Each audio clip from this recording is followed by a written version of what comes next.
हनुमान जी की राम भक्ति की गाथा पूरे संसार में गाई जाती है। उनकी अनबिंदी भक्ति और शक्ति ने रामकथा को एक नया मतलब दिया।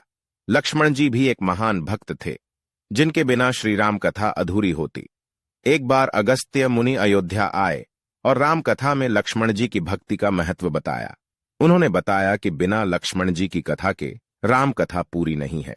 अगस्त्य मुनि ने राम कथा में एक महत्वपूर्ण प्रसंग सुनाया।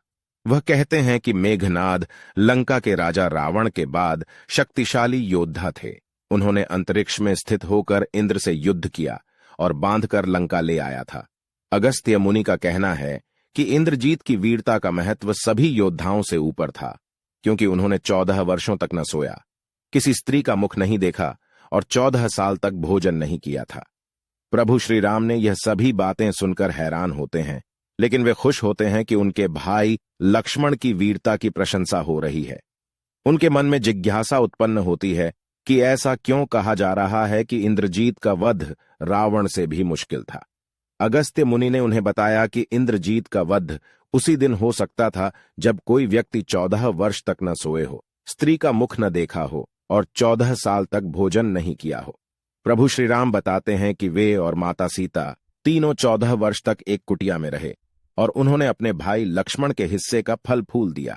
लक्ष्मण जी ने बताया कि उन्होंने उस विद्या का ज्ञान प्राप्त किया था जिससे वे 14 साल तक अपनी भूख को नियंत्रित कर सके, और उन्होंने अपनी तपस्या के बल पर इंद्रजीत का वध किया। भगवान श्री राम ने लक्ष्मण जी की तपस्या की महत्वपूर्णता को समझकर उन्हें हृदय से गले लगाया। इस प्रकार लक्ष्मण जी की भक्ति और तपस्या ने राम कथा को और भी अधिक महत्वपूर्ण बनाया।